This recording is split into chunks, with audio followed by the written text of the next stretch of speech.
Hello friends.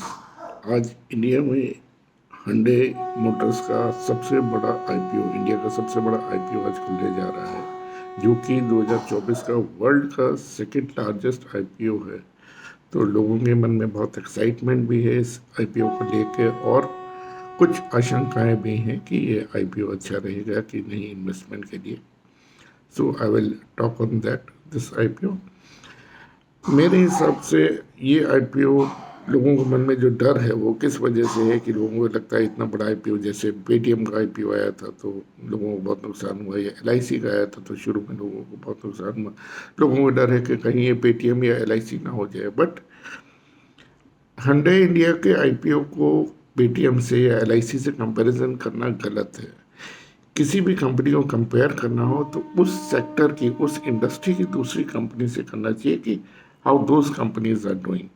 तो अगर Hyundai को कंपेयर करना है तो मारुति, टाटा मोटर्स, महिंद्रा एंड महिंद्रा ऐसी कंपनियों से कंपेयर करना चाहिए। तो आपको एक बेटर आइडिया लगेगा कि ये कंपनी कैसी है और इसका परफॉर्मेंस आगे कैसा हो सकता है। तो अगर हम लोग उसको मारुति से कंपेयर करते हैं तो मारुति इस वक्त इंडिया की लीडिंग नंबर 1 कंपनी है, जिसका रेवेन्यू Hyundai से करीब करीब 2 गुने से ज़्यादा है, और उसका जो प्रॉफिट है वो भी करीब करीब डबल से ज़्यादा है। तो आप कंपेयर कर सकते हैं कि मारुति डबल पे खड़ी है और Hyundai कम से कम उसके हाफ रेट पे खड़ी होनी चाहिए। अब मारुति का टोटल कैपिटलाइजेशन, मतलब जिसके कहते हैं कि टोटल कंपनी की वैल्यू आज की तारीख में अगर आपको पूरी कंपनी खरीदनी हो तो लगभग 3,94,000 करोड़ रुपया आपको उसके लिए देना पड़ेगा। जो टोटल कैपिटलाइजेशन है मारुति का 3,94,000 करोड़ है। जबकि Hyundai का जो आईपीओ आ रहा है उसका आईपीओ के प्राइस से वैल्यूएशन कुल 1,58,000 करोड़ का है। तो करीब करीब उससे 1/3 के ऊपर आपको ये कंपनी मिल रही है। उस हिसाब से भी प्राइस में ग्रोथ की उम्मीद है। दूसरी सबसे बड़ी बात होती है फ्री फ्लोट की, मार्केट में कितने शेयर वो दे रहे हैं। तो मारुति का फ्री फ्लोट 1,65,000 करोड़ का है। अगर मारुति आज की तारीख में पूरे जितने शेयर उसके मार्केट में है उसका आईपीओ लाती है तो 1,65,000 करोड़ का होता है। जबकि Hyundai का जो आईपीओ आ रहा है कुल 27,000 करोड़ के करीब का आ रहा है, विच मीन्स कि मारुति से करीब करीब आपको 20% के शेयर खाली वो फ्री फ्लोट में दे रहे हैं। बाकी वो शेयर उनके अपने पास ही रहेंगे, मैनेजमेंट के पास रहेंगे। कुल 17.5% इक्विटी वो डाइल्यूट कर रहे हैं।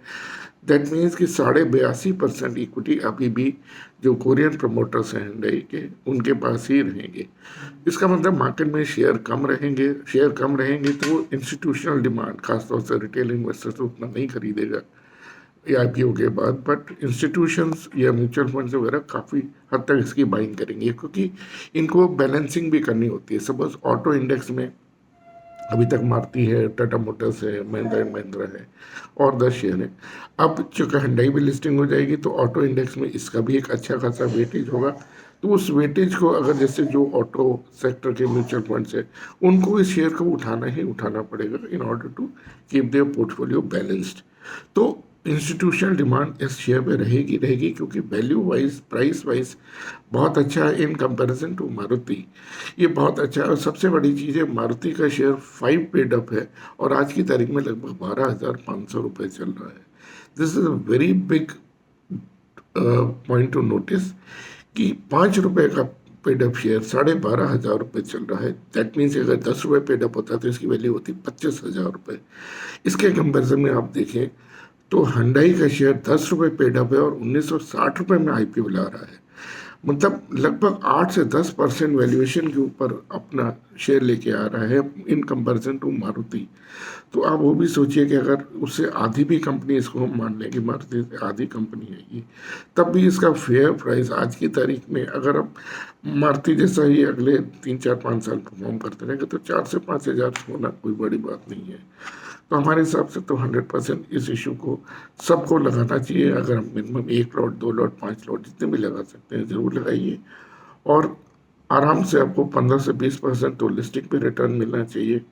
और अगर आप इसको 6 महीने रोक सकते हैं लिस्टिंग के बाद, तो कम से कम 30 to 50% का रिटर्न आपको 100% मिलना चाहिए।